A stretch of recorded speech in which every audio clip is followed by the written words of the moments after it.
Victoria Magazine avec Victoria Wallner sur Sud Radio.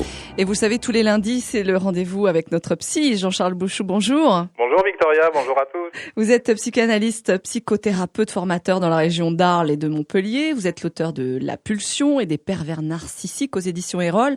D'ailleurs, à partir de jeudi, à partir de 14h, nous parlerons justement de ces pervers narcissiques. Il y en a beaucoup autour de nous et on essaiera de voir comment les éviter, surtout ces pervers narcissiques. Donc, je le disais, nous vous retrouvons chaque lundi à partir de 13h45. Si vous avez des questions, vous n'hésitez pas, bien sûr, à envoyer votre mail à victoria@sudradio.fr ou par SMS au 71 200. Vous connaissez le principe. Sud, un espace, votre message. Alors aujourd'hui, Jean-Charles, nous allons nous intéresser aux disputes, aux conflits, en couple, en famille, les parents avec leurs adolescents. C'est vrai que Jean-Charles Bouchou, un simple accrochage avec un collègue, ça peut aller aussi à la réelle dispute avec son conjoint. Les altercations, elles surviennent souvent dans notre quotidien.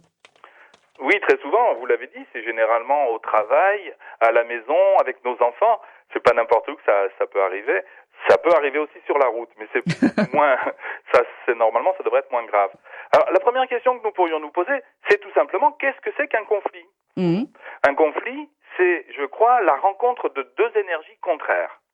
C'est-à-dire, imaginez Victoria, vous avez envie ce week-end d'aller à la mer, mais vous avez aussi envie d'aller à la montagne.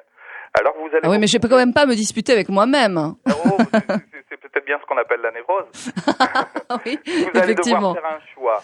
Donc oui. Là, vous avez un conflit intérieur, et on voit bien que vous sortirez de votre conflit une fois que vous l'aurez mis au jour. Vous aurez bien compris ce qui vous embête, et que vous aurez été capable de faire un choix. Le conflit, la dispute interpersonnelle, c'est exactement la même chose. Imaginez Victoria que ce week-end, j'ai envie d'aller à la mer et vous avez envie d'aller à la montagne. Comment allons-nous faire? Eh oui. Alors, il va falloir faire des concessions. Il va falloir faire des concessions. Soit on part chacun de son côté, soit il y en a un des deux qui va céder. Voilà, à charge de. Alors oui, en même temps, qui va céder, mais il ne faut pas non plus qu'on se dispute si on va à la mer et qu'on arrive à avoir des disputes sur disputes tout le week-end. Oui, ce serait un week-end pourri. Bah oui. Alors ça nous montre bien que le conflit est intéressant de toute façon parce qu'il pose la question des limites. À quel moment est-ce que c'est l'autre qui va prendre le pas sur moi ou est-ce que c'est moi qui vais prendre le pas sur l'autre? La grande question qui se pose, c'est devons-nous avoir peur des conflits et en quoi le conflit peut-il être bon aussi? Alors, j'ai un exemple si vous voulez. Imaginez votre jeune adolescent, tout jeune adolescent. Il vous dit, ce soir, je sors avec mes copains et je rentrerai à minuit. Et vous allez lui dire non. Vous allez lui dire, ce soir, bon d'accord, tu sors, mais à 19h, tu es à la maison. Alors, il monte dans sa chambre, il claque la porte, il dit, j'ai vraiment des parents ringards. Il y a eu un conflit, on peut penser avoir vexé son adolescent. En réalité, on l'a rassuré. On l'a rassuré parce qu'on lui a dit, tu as une limite, il existe une limite que tu ne peux pas encore franchir. Et puis cette limite, elle va se déplacer avec le temps. L'année prochaine, à la même chose, vous lui direz peut-être ce soir, d'accord, bon, mais tu rentres à 20h. L'année suivante, vous lui donnerez la permission jusqu'à 21h, et puis il va devenir grand, et puis il va devenir autonome, et puis ensuite il fera ce qu'il veut. Alors les conflits, ça veut dire aussi que c'est surtout une question de domination. Qui domine l'autre? Quelque part. Oui, mais dans ce cas-là, il faudrait peut-être mieux partir alors. Oui, tout à fait. Ce qu'il faudrait pas, dans le cas de notre adolescent, c'est qu'il soit dominé par ses pulsions, c'est qu'il ait toujours le dernier mot. Nous lui avons rendu service, en lui disant non, nous lui avons appris à se structurer. Avec notre conjoint, on va pas structurer notre conjoint, c'est peut-être un peu tard, mais on va lui dire j'existe, j'ai le droit moi aussi de participer et de choisir. Alors on va trouver effectivement une limite, un compromis, vous l'avez dit très justement tout à l'heure. Si on ne trouve pas de compromis, on rentre alors dans ce que je pourrais appeler le conflit pathologique à ce moment-là. De toute façon aussi, un conflit, même interpersonnel, même entre deux personnes, signe toujours un conflit intérieur. Ah oui? Oui, toujours. Alors c'est vrai qu'il y a des couples comme ça où un aime beaucoup se disputer parce que il y a des personnes qui aiment en général se disputer, ça leur fait du bien, ils mettent les choses en place, et d'autres qui ne supportent pas les disputes. Voilà. Alors, pour le premier cas, nous en parlerons jeudi, parce que ça peut aller jusqu'à la perversion narcissique, c'est-à-dire des gens qui ont besoin du conflit pour exporter leur conflit intérieur qu'ils ne supportent pas. Et à l'extrême, je vais pas aller plus loin, on en reparlera jeudi, vous rencontrez un pervers narcissique, vous allez bien, il va mal, et quand vous vous séparez, il a gagné, il va très bien, et vous allez très mal. C'est ça le problème des pervers narcissiques en général. Il faut être capable de les repérer. Alors, est-ce que ces moments de crise sont nécessaires? à l'heure, ils vont permettre de recadrer, ils vont permettre de nous poser. Quelquefois, nous n'existons qu'au travers de ce conflit. Mais la question aussi qu'on pourrait se poser, c'est devons-nous avoir peur du conflit? J'y ai déjà répondu en parlant des adolescents, mais pourquoi avons-nous peur parfois des conflits? Le conflit renvoie beaucoup aussi à l'image de soi-même. Si jamais je dis à l'autre ce qu'il n'a pas envie d'entendre, peut-être est-ce qu'il ne m'aimera plus, peut-être qu'à ce moment-là, il va m'abandonner. Alors c'est vrai qu'il y a beaucoup de SMS qui arrivent sur le 71 200. Eric qui nous dit « J'entre sans arrêt en conflit avec mon fils. Il n'a que 8 ans, mais j'ai l'impression qu'il veut s'imposer comme l'homme de la maison. Auriez-vous des conseils à me donner pour adoucir l'ambiance ?» Oui, tout à fait. Dire à l'enfant qu'il a une place. Dire qu'il est effectivement l'enfant de la maison, mais en aucun cas, il ne peut remplacer son père. C'est son père qui pose la loi. Et si le père pose la loi, c'est pour aller dans le bon sens. Il est important aussi, quand on pose la loi avec un enfant, de la respecter ensuite. Beaucoup de parents disent « tu n'as pas le droit de faire ceci », puis ensuite vont céder. Alors l'enfant entend, mais la loi, elle est souple. Il suffit que j'insiste pour obtenir ce que je veux. Alors c'est vrai qu'on est toujours un petit peu surpris quand on entend qu'un petit garçon de 8 ans fait un peu la loi à la maison. Et c'est souvent la faute des parents qui laissent faire pendant un bout de temps et qui à un moment donné se laissent déborder. Oui, le mot faute, moi j'ai entendu le mot faute dans votre phrase. Oui. Il n'y a pas de faute, hein. Ça appartient aux enfants. L'erreur ? Oui, je préfère erreur même. D'accord. Oui, je préfère largement Victorien. Bon. Donc c'est l'erreur des parents ? Oui, ce sont des erreurs que nous commettons. Nous les commettons peut-être parce que nous avons envie d'être aimés. Nous avons envie de coller à la bonne image du bon parent, d'être aimé par nos enfants. Dans l'exemple de l'adolescente tout à l'heure, le parent, pour ne pas déplaire à son enfant, aurait pu lui dire « D'accord, tu sors et tu rentreras quand tu veux ». Ça existe. Ce sont des gens qui finissent généralement chez des psys ensuite. Alors Anissa de Saint-Christophe-Vallon, j'ai 35 ans et ma mère est toujours aussi possessive. Je ne peux pas avoir de vie privée sans qu'elle mette son nez partout. J'entre sans arrêt en conflit avec elle. Comment faire? J'en peux plus. Eh bien, il faut effectivement... Faut couper le cordon, là. Faut prendre un ciseau. Qu'un conflit soit plus fort. À la limite, je ne sais pas comment est-ce qu'elle entre en conflit en contact avec elle. Peut-être changer de numéro de téléphone ou changer de serrure. Ah, mais c'est quand même sa maman, en même temps. Ça fait rien. Ah oui? Normalement, c'est le parent, souvent le père, qui coupe le cordon et qui donne sa liberté à l'enfant.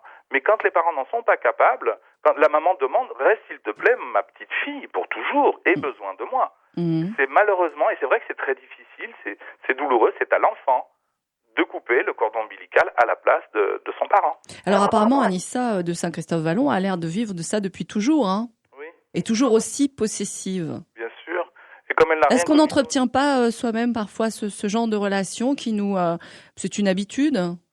C'est que ça peut être confortable aussi si la maman arrive avec avec un plat ou un gâteau tout fait. C'est peut-être confortable, mais à un moment donné, c'est quand même douloureux parce que vous savez, si ça n'était pas douloureux, elle ne nous téléphonerait pas. Absolument. Voilà, donc ça montre bien un conflit intérieur. Et là, le conflit peut être entre « je veux que ma mère me laisse tranquille, mais j'aimerais bien qu'elle continue de m'apporter des gâteaux ». On peut pas tout avoir, comme on dit. Il y a un choix à faire. Donc il y a quelque chose à quoi on doit renoncer. Sud un espace, votre message, vous l'envoyez au 71 200. Pas mal de SMS qui arrivent, Jean-Charles. Christelle, de Martel. Moi, mon problème, c'est que je n'arrive pas à entrer en conflit avec les gens. J'accepte tout. Comment oser dire non? J'ai toujours peur que l'on me juge mal. Exactement. Eh bien, accepter, je crois que je le dis à chacune des émissions, que nous ne sommes pas des êtres parfaits. Nous avons des qualités et des défauts. Et je le disais tout à l'heure à quelqu'un, vous savez, si à un moment donné vous refusez quelque chose à quelqu'un et que vous perdez cette personne comme ami, est-ce que c'est pas ce qui peut vous arriver de mieux? Quelqu'un qui ne supportera pas qu'à un moment donné vous lui disiez non, est-ce tellement un bon ami? Est-ce quelqu'un qu'on a envie de garder dans son entourage?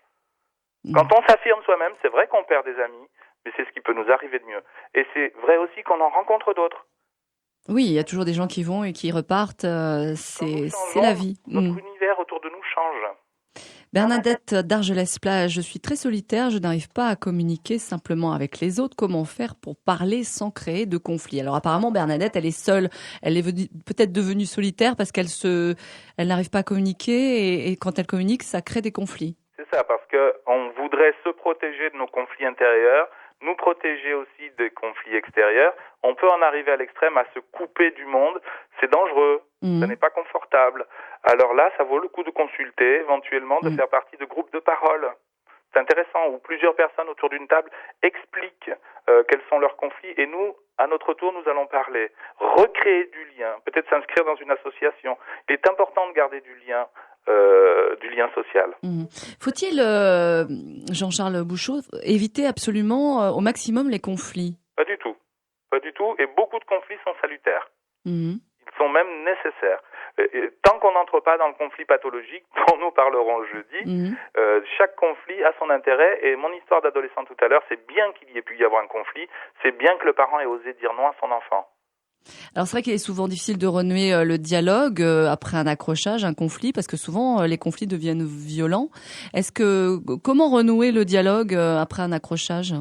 On peut laisser passer du temps, on peut laisser passer un jour ou deux, et puis revenir et faire amende honorable en disant bien moi je me suis trompé, parce que vous savez dans le conflit on dit beaucoup tu.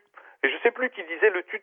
Ah oui. On dit beaucoup tu es responsable et l'autre nous dit tu es responsable. Et en fait, on est certainement co-responsable. Alors arriver en disant je suis peut-être allé trop loin, j'ai peut-être dit des mots qui n'auraient pas été justes. Qu'est-ce que tu en penses? Et oui, parce que c'est souvent le cas quand on se dispute. Souvent, les paroles dépassent les pensées. On dit des choses qu'on regrette souvent, bien sûr, qui font mal. On veut faire mal dans les conflits aussi. Oui, on peut s'en excuser ensuite. C'est très simple, s'excuser. Ouais. Ou de demander des excuses, de reconnaître que l'on s'est trompé. Et puis ensuite, de demander à l'autre, lui, ce qu'il pense de ce qu'il a dit lui-même. C'est-à-dire qu'au lieu de parler au tu, on va parler en commençant par je. Je t'ai dit ça, je le regrette. Oui. Je ne Et je souhaite pas. aller à la montagne, Victoria. Et moi, je souhaite aller à la mer, Jean-Charles. Comment est-ce qu'on va faire? Je ne sais pas. En tout cas, on vous retrouve bien sûr lundi prochain, où on va justement parler des conflits, où ces conflits peuvent nous mener, parce que ça peut aller très loin parfois. Nous parlerons de la rupture, si vous voulez. La rupture aussi, des chagrins d'amour. Oui. Ouh là là, ça fait mal aussi. Oui, ça fait mal. Mais parfois, c'est nécessaire comme les conflits. Tout à fait, pour en sortir justement. Et puis n'hésitez pas à poser vos questions à Jean-Charles Bouchot, notre psy, si vous rencontrez vous-même des difficultés de relationnel dans votre vie quotidienne. 0826 300 300 ou par SMS Sud un espace, votre message, vous l'envoyez au 71 200. En tout cas, pour l'instant, vous pouvez aller sur le mail à victoria@sudradio.fr ou sudradio.fr et vous nous envoyez bien sûr votre question. Jean-Charles, on se retrouve